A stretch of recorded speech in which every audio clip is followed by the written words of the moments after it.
South. I'm Laura Prada from the Telesur Studios here in Caracas, in Venezuela. We begin with the news. You stay with us. And we start talking about Argentina because the Cuban President Miguel Díaz-Canel has already arrived there for the inauguration ceremony of Alberto Fernandez as president this Tuesday, the 10th. Upon his arrival, Díaz-Canel took part in a ceremony at the monument of José San Martín, honoring the liberator of Argentina. Alberto Fernandez's inauguration will take place this Tuesday, the 10th of December, with various heads of state attending the ceremony.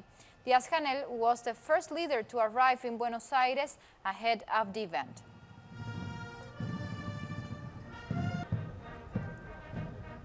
And this Monday, in the last day in office for Argentina's outgoing president, Mauricio Macri, our correspondent Edgardo Esteban has the detail for us.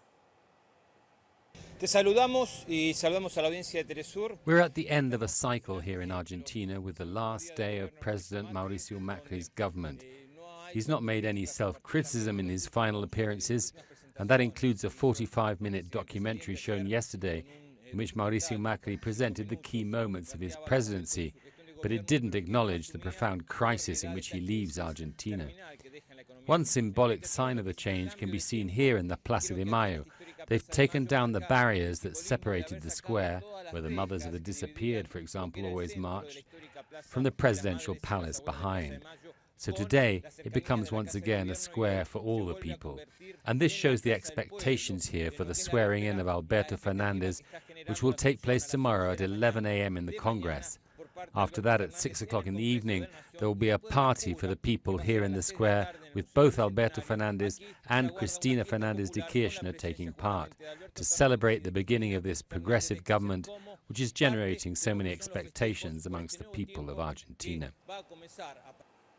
Thank you, Edgardo. That was Edgardo Esteban. We'll be following the development of this ceremony this Tuesday. And now we move on to other topics. Grenadian Senator and Minister of State with responsibility for the National Disaster Management Agency, Winston Galway, has been arrested and charged for assaulting a journalist. The victim is said to be reporter Calistra Ferrier. Police charged Galway after 3 months of an investigation. He will appear in court on summons from the Police Prosecutions Department.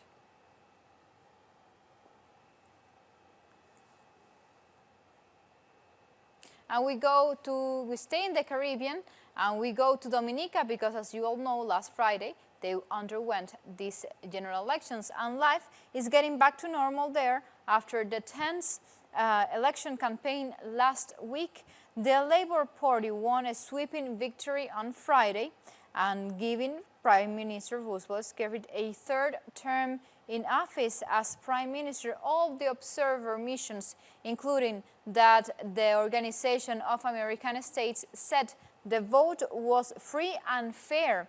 And Telesur was there with our correspondent Alejandro Kirk, and he sent us the following report. There is greetings from the seaside, from the bay side, where the news today is that this cruise ship docked in this morning. This is a political statement in itself because it's a testimony of the stability, tranquility and peace that is reigning in the country. These ships were coming in a rate of about 3 to 4 a week, and they stopped after the violence that was ignited by the opposition right-wing party, the United Workers' Party. This is over. The victory was, like you said, so sweeping that, and also the statements by the observer missions left no room for doubt about who won the elections, and the elections were fair, free and fair.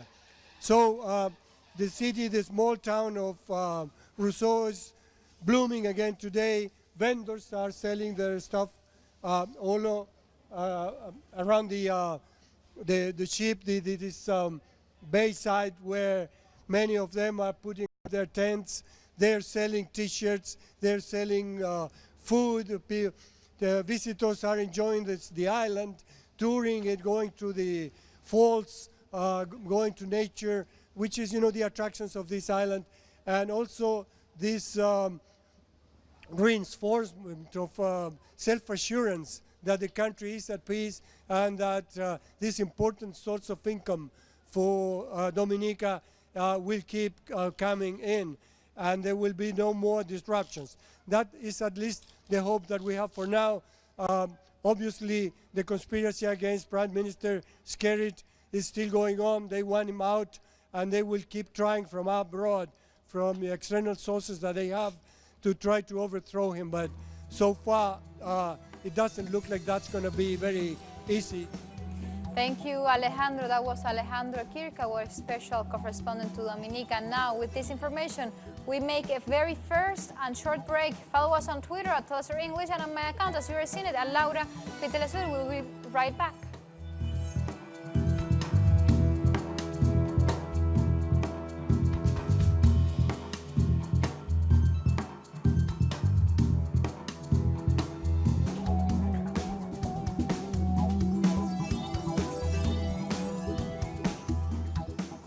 We are back with the news. Demonstrations against a neoliberal administration of Chilean President Sebastián Piñera continue in the capital, Santiago de Chile. Protesters were subject to police repression in Dignity Square, also the Italy Square, renamed after these massive demonstrations. They are calling for an end to crippling inequality in the country, a new constitution to replace the created under the military dictatorship of Augusto Pinochet, and the resignation of Sebastián Piñera. The ongoing state repression in Chile has been well documented by national and international observers. The Chilean Institute for Human Rights has called for reform of the Carabineros, saying such a move would be fundamental for peace and justice. Chilean security forces have been also accused of sexual abuse, torture, and killing at least 26 people, as well as causing more than 12,000 injuries during the protests.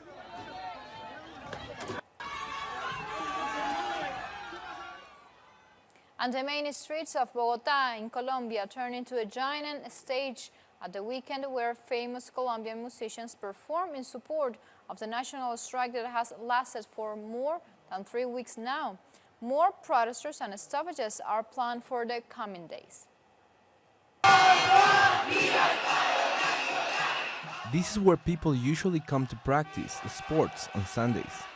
Now it's a stage for artists to protest.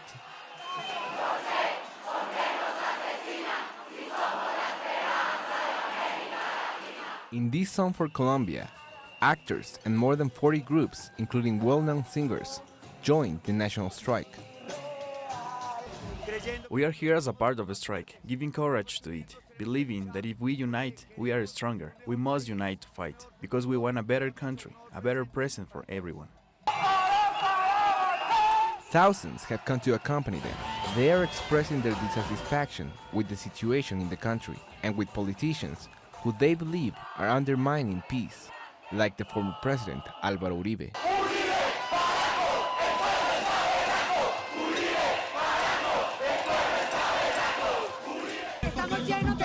We have come together because we believe that we have many reasons to march.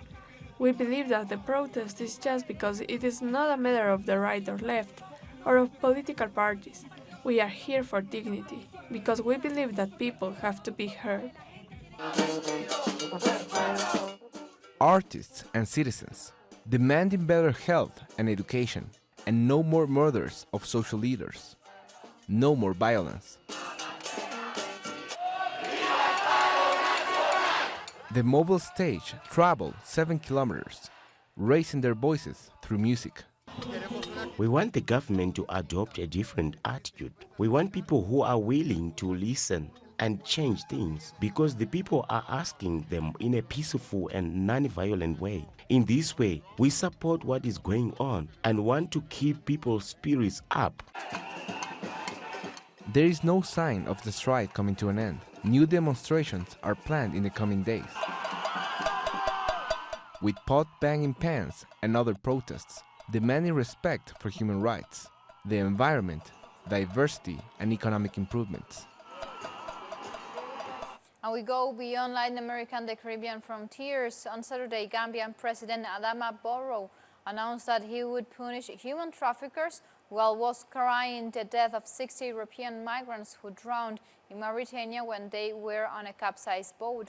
This year, so far, 158 people have died trying to reach Canary Islands, according to the International Organization of Migrations, compared to 43 last year. In fact, sinking in Mauritania is known as the largest loss of life along the so-called Western migration route this year, and the sixth deadliest migrant capsize globally, according to the International Organization for Migrations.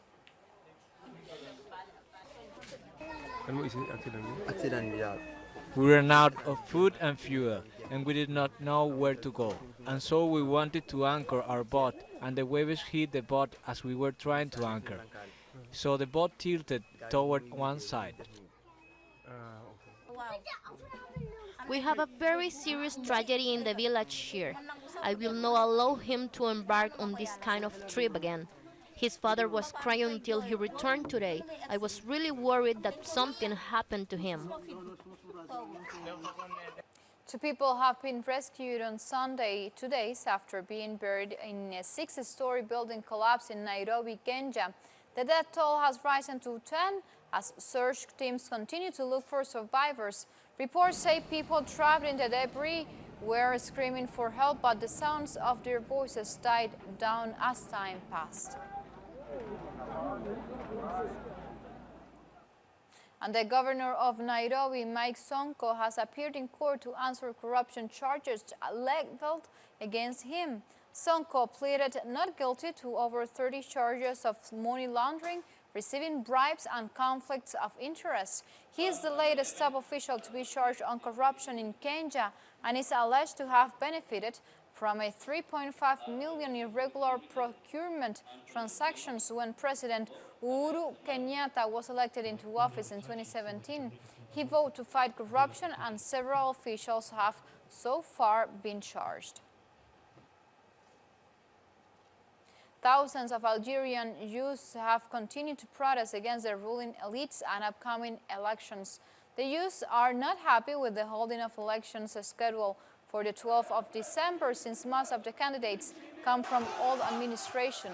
Algerians have been demonstrating twice a week since February, which led to the resignation of former President Abdelaziz Bouteflika. After his resignation, protesters kept on striking, calling for all the officials who work under him to resign.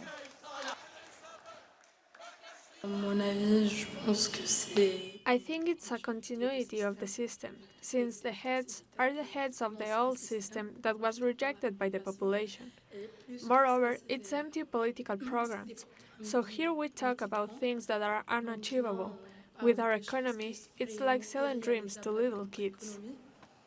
In Guinea-Bissau, outgoing President José Mario Vaz has announced his support for former Prime Minister Umaro Sissoko Embalo ahead of the second round of elections on December 29. Sissoko Embalo will face off against another former Prime Minister, Domingo Simões Pereira, with campaigns set to begin on December 13th and end on December 27th. Elected in 2014, Vaz failed in his bid to get re-elected, coming fourth in the first round with 12.4% of votes. Sissoko Embalo came second with 27.6%, while Pereira scored 40.1%. With this information, we go for a second and very short break. You stay tuned with us. We'll be right back.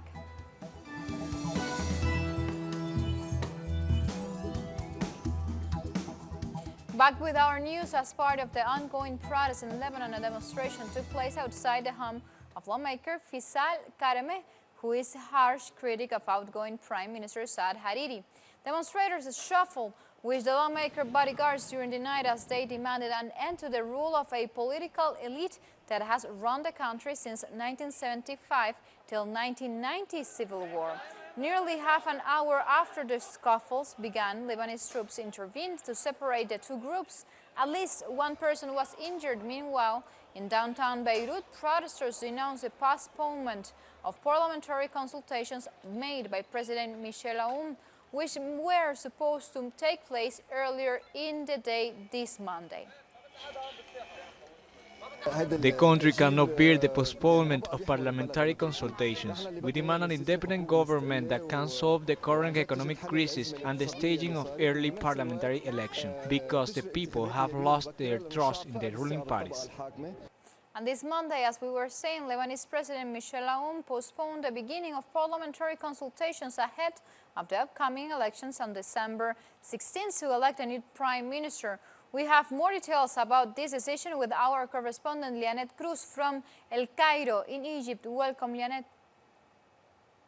El presidente del Líbano, Michel Aoun, aplazó el inicio. Lebanese President Michel Aoun postponed the beginning of mandatory parliamentary consultations for the elections of the prime ministers ahead of December 16th. He did so because he needs time to consult with the powers of states, among them acting Prime Minister Saad Hariri and the speakers of parliament. He has to consult with them regarding a new candidate to assume the leadership of the government, especially after their favorite candidate, businessman Samir Khatib, resigned his candidacy after having talked with the highest Muslim authorities in Lebanon, the Great Mufti, who said that he supports Prime Minister Saad Hariri, said in that talk. Khatib said that the decision of the Great Mufti was due to the need to strengthen unity, to close ranks, and to support national requirements for states building.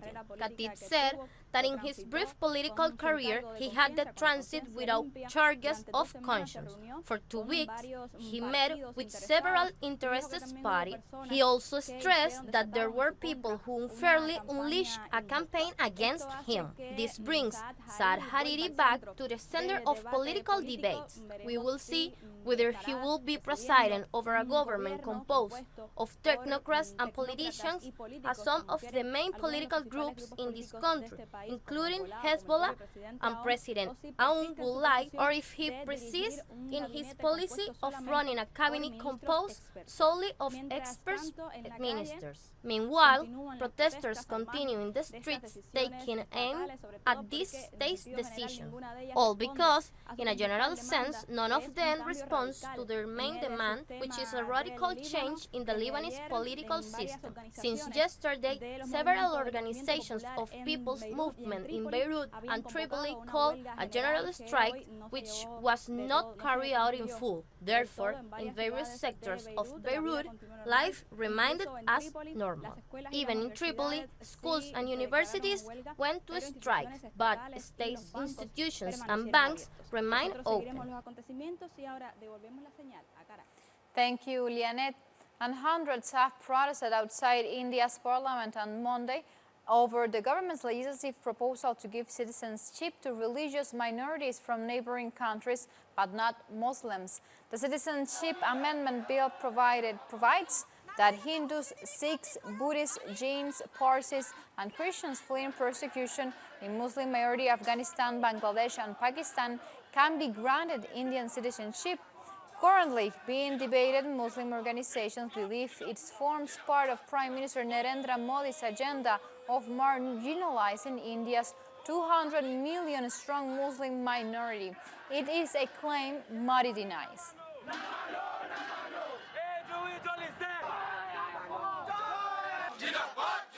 Committed to the Indian Constitution, they are not committed for the Assam Accord, they are not committed for the secular regime, except the movement is on, movement will continue and will fight it.